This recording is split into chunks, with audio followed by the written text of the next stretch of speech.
Supreme courts میں تو کئی کئی سال ڈیٹ نہیں لگتی. آگے پولیٹیشنز کی ہر ہفتے ڈیٹس لگی ہوتی ہیں. ضمانت کے لیے اپلائی کر دی, ڈیٹ لگ گئی. ساری ڈیٹیں نہیں لگتی ہیں. ٹھیک ہے, کیونکہ اسی ڈیم بنا رہے ہیں, کہانیاں کرا رہے ہیں. میں اگلے دن وہ گیا عسکری بینک میں نا, تو میں نے وہ ڈیم فنڈ والا وہ باہر لگا ہوا بینک پہ دیکھا نا, یقین کریں میرا دل, میری زنانی میرے نال سی. میں کہا میرا دل پہ کرتا, میں وٹا چک کے شیشے تے مارا. پھر میں نے کہا نہیں, قانون نہیں توڑنا. میں اندر گیا, میں نے بینک مینیجر کو کہا, میں نے کہا یہ کیا, ظاہر ہے میرے تو ویڈیوز کے اعتبار سارے اسٹوڈنٹس ہیں, میں کہیں بھی چلا جو بڑی رسپیکٹ سے وہ پیش آتے ہیں. میں نے کہا یار یہ کہانی تو اتارو باہر جو لگائی ہوئی ہے. تو وہ ہنسنے لگ پڑا, کہتے ہیں سر ہمیں بڑے سختی سے آرڈر ہے, اس کو اتارنا نہیں ہے. یہ وہی ہے جیسے مسجدوں میں لکھا ہے یہاں فلاں مسئلہ کے علاوہ کوئی نہ تقریر کر سکتا ہے نہ نماز پڑھا سکتا ہے, ڈائریکٹرز کی. میں نے کہا یہ کہانی کر کے چلا گیا آپ کے ساتھ اتنی بڑی, 13 ارب کے مفت اشتہار چلوا کے صرف 8-9 ارب یا 10 ارب کا وہ جمع کروا گیا, اور 1500 ارب اس نے اکٹھا کرنا تھا, اس نے خیمہ لگانا تھا, بھاگ گیا ہے.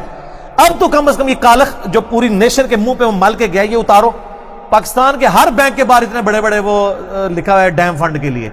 تو کہتا ہے سر ڈیم فنڈ میں پہلے بھی کوئی پیسے, اب تو کوئی ویسے ہی نہیں دیتا, نہ کوئی ہے, یہ بس کہانی چل رہی ہے, لیکن ہمیں اجازت نہیں کہ ہم اتاریں. سر یہ حالت ہے. یہ چاہیے تھا چیف جسٹس کا کام تھا کہ وہ کہتا کہ ہمارے جو پرانے بزرگان دین جو کر گئے تھے نا, ہم رجوع لاتے ہیں اور یہ کہانی اتارو اور یہ شیشے صاف کرو, کوئی اور لکھ کے لگاؤ کہانی. پوری قوم کو ٹرک کی بتی کے پیچھے لگایا ہوا ہے, اور ہم لوگ بھی لگ جاتے ہیں. اور اللہ کے فضل سے اتنے یہ قوم جاہل ہے کہ ہر دفعہ بتی کے پیچھے لگتی ہے. کبھی ایسا نہیں ہوا کہ جناب بچ جائے کہ یہ بتی ہے تو میں بچ جاؤں. اور جو کوئی بولڈ قسم کے صحافی ہوتے ہیں وہ پبلک کو آگے اگر بتا رہے ہوتے ہیں کہ یہ ٹرک کی بتی ہے, کہتے ہیں غدار وطن ہے, اس نے تو لفافہ لیا ہوا ہے, اس نے تو فلاں لیا ہوا ہے. تو سر تو سمجھ آ جائے گی. جو لوگ لاکھوں کی نوکریاں چھوڑ کے اور پاکستان کے درد کے لیے آ کے سوشل میڈیا پہ بات کر رہے ہیں, ایک بندے کا تو میں نام دل سے لیتا ہوں, طلعت حسین. طلعت حسین کو اپنی کریڈیبلٹی منوانے کے لیے نہ جوڈیشری کی ضرورت ہے, نہ پولیٹیشین کی ضرورت ہے, نہ فوج کی ضرورت ہے. اس نے اپنا آپ اپنی زندگی میں اپنے کریکٹر سے منوایا ہے. یہ وہ لوگ ہیں جو لوگوں کے سرٹیفکیٹس کے محتاج نہیں ہیں, یہ خود بہت بڑے آئیکن ہیں جنہوں نے اپنی زندگیاں منوائی ہیں سچائی کے لیے کھڑا ہونے کے لیے.